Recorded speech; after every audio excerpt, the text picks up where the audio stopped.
Assalamualaikum warahmatullahi wabarakatuh. Waalaikumsalam warahmatullahi wabarakatuh. Hai sang pemimpin, jumpa lagi dengan podcast SMP Al Muslim.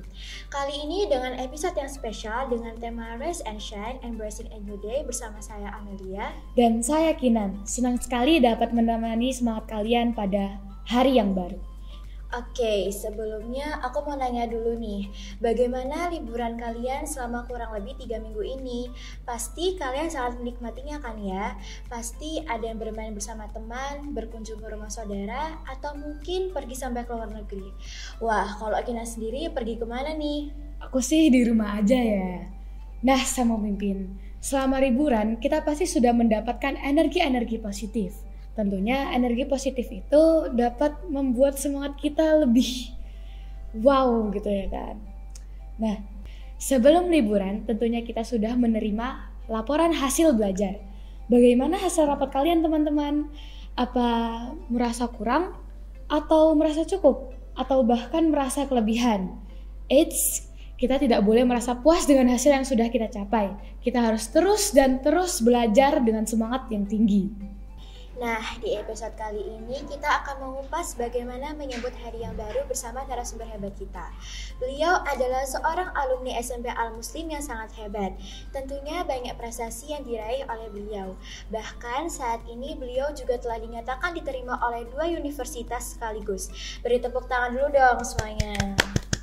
Oke, langsung saja kita sapa Kak Leilani Najla Putri atau biasa kita sapa dengan Kak Ayi. Assalamualaikum Kak. Waalaikumsalam. Bagaimana nih kabar kakak hari ini? Alhamdulillah aku baik. Kalau kalian gimana? Alhamdulillah baik juga. Oh iya, Kak Ayi mungkin liburan kemana gitu? Kemarin aku habis dari Jakarta sih. Baik, kita langsung diskusi aja ya Kak. Oke, berbicara dengan menyebut hari yang baru, bagaimana Kak Ayi memaknai dalam kehidupan kakak selama ini?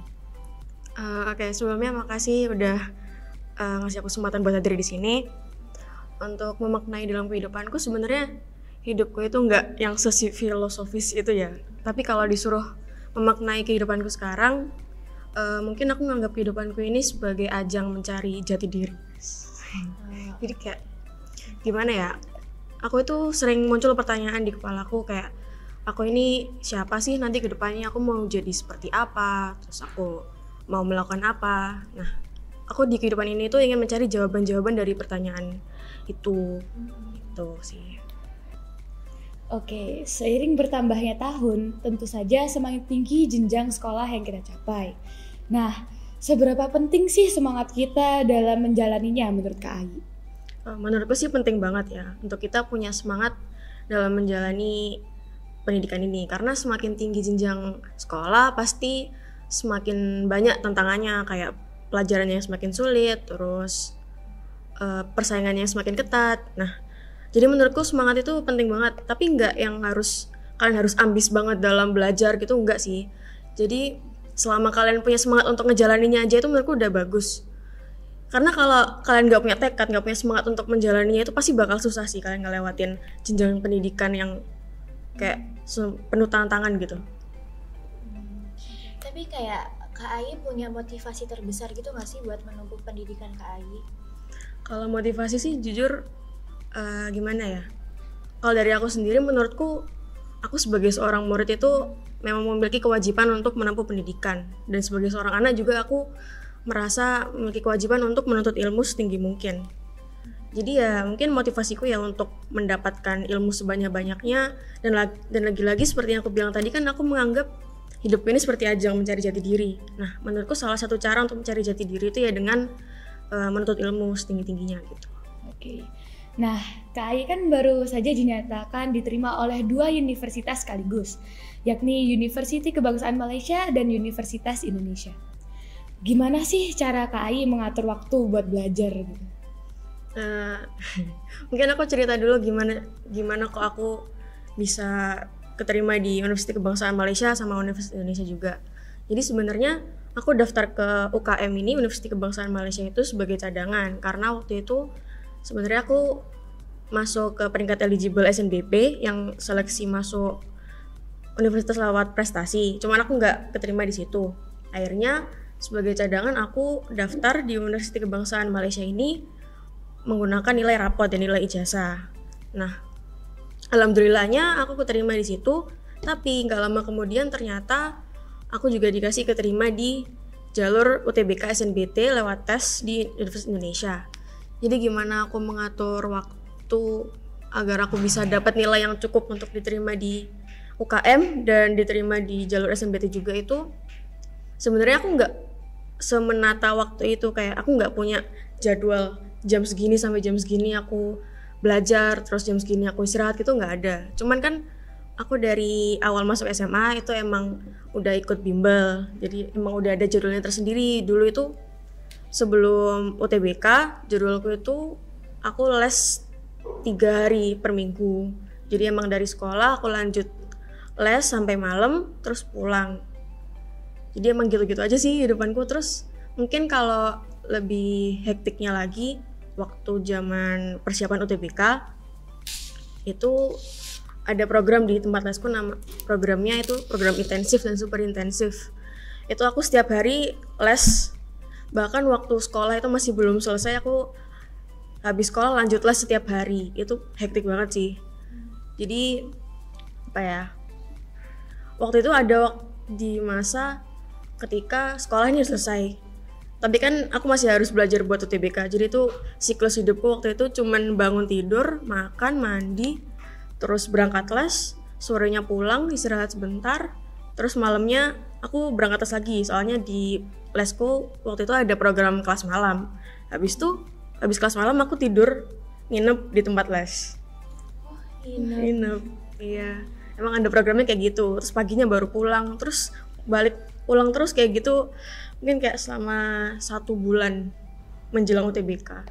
Itu emang jujur itu berantakan banget sih jadwalnya, nggak boleh ditiru karena aku juga merasa itu aku berlebihan banget. Aku terlalu maksa diriku sendiri, sampai sempat ngedrop juga. Jadi mungkin saran yang bisa aku kasih ya, kalian kalau mengatur waktu coba diatur sebaik mungkin, jangan terlalu memaksakan diri kalian. Terus kalau misalnya capek itu jangan dipaksa, kalian istirahat sebentar nggak apa-apa, terus besok kan bisa dilanjut lagi gitu sih. Jadi kan Kak Ai sekarang udah bisa keterima di 2 universitas gini kan, kayak itu bukan hal yang mudah. Dan Kak Ai ada nggak sih tantangan terbesar Kak Ai buat ngelewatin ini semua tantangan? Kalau tantangan mungkin di selama SMA ini ya, aku itu jujur belum punya tujuan yang pasti gitu. Dari awal aku masuk SMA aku tuh belum tahu tujuanku nanti setelah SMA itu mau ke jurusan apa gitu. Itu aku ganti-ganti terus. Misalnya kayak kan aku jurusannya IPA. Nah, dulu itu aku targetnya ngejarnya itu di jurusan Saintek gitu kan. Cuman karena ada perubahan sistem masuk universitas juga yang akhirnya membolehkan aku untuk milih nggak cuma di Saintek tapi juga di Sosum. Akhirnya tuh pilihanku tuh goyah gitu loh. Jadi aku sempet bingung juga buat menentukan aku tuh mau kemana sih. Sebenarnya aku cocoknya di jurusan apa gitu sih. Lebih kebingung gitu. Kita balik sedikit ke masa pandemi ya Kak. Nah di masa pandemi ini kita kan harus melakukan segalanya di rumah. Nah pastinya ruang gerak untuk belajar itu susah gitu. Kak sendiri punya masalah di masa pandemi itu enggak? Kayak kesulitan dong. Pasti ada. Kayaknya kita semua ngerasain gak sih? Semua siswa-siswa di Indonesia dan di seluruh dunia kayaknya gara-gara pandemi itu. Kalau aku ya, kan waktu pandemi itu baru masuk SMA. Jadi aku harus beradaptasi dengan lingkungan SMA aku yang bener-bener baru dan gak ada teman. Terus aku juga harus beradaptasi dengan sistem pembelajaran yang baru yang serba online, belajarnya cuman lewat Zoom atau video-video gitu. Itu jujur susah banget sih menurutku karena kan nggak bisa ketemu guru secara langsung. Jadi kalau dengerin tuh cuman dari Zoom meeting dan itu pun belum tentu jelas gitu yang disampaikan karena kayak banyak kendala pasti kayak wifi, internet, terus kamera atau audionya yang gimana gitu. Belum lagi karena waktu itu pandemi kita nggak bisa ketemu teman-teman baru dan karena aku ini orangnya sebenarnya cukup tertutup ya, introvert gitu lah. Jadi dulu aku juga susah nyari temen waktu pandemi. Jadinya waktu kalau ada tugas kelompok atau PR gitu aku kesulitan, aku bingung mau minta bantuan ke siapa kalau aku nggak ngerti gitu. Jadi waktu itu aku sempet kayak down, kehilangan semangat belajar lah sebentar gitu. Tapi itu di kelas SMA kelas berapa Kak? Kelas 10 waktu awal-awal pandemi itu kan aku baru masuk SMA. Terus pas kembali offline lagi tuh kelas berapa Kak? Kelas 11 itu udah mulai masuk, cuman yang dibagi per sesi gitu. Jadi masih hybrid. Nah, cara Kak Ai mengatasi masalah-masalah tersebut itu gimana? Gimana ya? Aku lebih ke waktu itu aku berusaha mengganti mindsetku, karena waktu aku kehilangan semangat itu kayak bertanya-tanya, aku ini ngapain sih, kayak di rumah terus belajarnya juga susah gitu. Tapi habis itu aku mulai ganti mindsetku, karena lagi-lagi seperti yang aku bilang tadi, aku kan sebagai murid dan sebagai seorang anak itu memiliki kewajiban untuk terus menuntut ilmu, untuk selalu belajar. Nah, jadi ya menurut aku mikirnya ini kan udah jadi kewajibanku dan gak mungkin juga aku berhenti sekarang, karena perjalananku juga masih jauh, aku juga belum tahu tujuanku apa, aku harus terus mencari tujuanku itu ke depannya gimana. Jadi aku terus memutuskan untuk terus jalan gitu. Oke. Menurut Kak Ai, kita sebagai seorang anak, apa yang bisa kita lakukan untuk membalas jasa kedua orang tua kita? Kayak mereka tuh kan berperan penting ya dalam proses menempuh pendidikan kita. Menurut Kakak itu gimana? Menurutku ya, kita sebagai seorang anak untuk membalas jasa kedua orang tua kita kan jasanya pasti udah besar banget kan. Yang paling kecil yang bisa kita lakuin pasti berbakti terus kepada orang tua, karena apalagi mereka sebagai orang tua pasti memiliki harapannya sendiri ke anak-anaknya, yang kita ya sebagai anak mereka harus sebisa mungkin bisa mengabulkan harapan itu dengan mungkin di masa depan menjadi orang yang sukses, jadi orang yang berpendidikan, terus bisa membahagiakan orang tua, bisa memberikan hidup yang nyaman di masa depan nanti kalau mereka sudah tua gitu sih. Sebagai pelajar, apa yang harus kita siapkan untuk menjalani hari yang baru? Untuk menjalani hari yang baru, menurutku kalian harus punya mental yang kuat. Kalian harus nyiapin mental deh, apalagi sekarang kan pendidikan Indonesia itu kayak sering berganti-ganti sistemnya, terus kebijakannya juga sering berganti. Kita nggak tahu ke depannya nanti bakal seperti apa sistem pendidikannya yang baru. Jadi lebih baik kalian siapin aja mental kalian dari sekarang. Kalian harus kuat untuk menghadapi tantangan-tantangan di jenjang-jenjang pendidikan yang akan datang, dan harus bisa beradaptasi dengan sistem-sistem yang baru nantinya. Itu sih. Kai, terakhir sebelum kita mengakhiri diskusi pada episode kali ini, Kakak bisa memberikan closing statement untuk memotivasi kami. Apa ya? Mungkin semangat aja sih, kan sekarang baru tahun ajaran yang baru ya. Semangat buat yang baru naik ke jenjang pendidikan yang baru masuk SMP, SMA. Semoga bisa cepat beradaptasi dengan lingkungan yang baru, bisa berkenalan dengan orang-orang yang baru. Terus buat yang baru naik kelas, semoga tetap dilancarkan, semoga nanti belajarnya dimudahkan, terus nilai-nilainya tetap bagus, terus bisa memberikan hasil yang terbaik lah, dan semoga ilmu yang didapatkan itu selalu bermanfaat buat kalian. Ya, amin.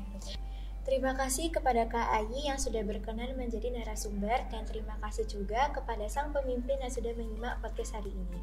Saya Amelia dan rekan saya Kinan selaku host pada podcast hari ini. Mohon maaf setulus-tulusnya. Sampai jumpa di episode podcast berikutnya. Wassalamualaikum warahmatullahi wabarakatuh. Dadah.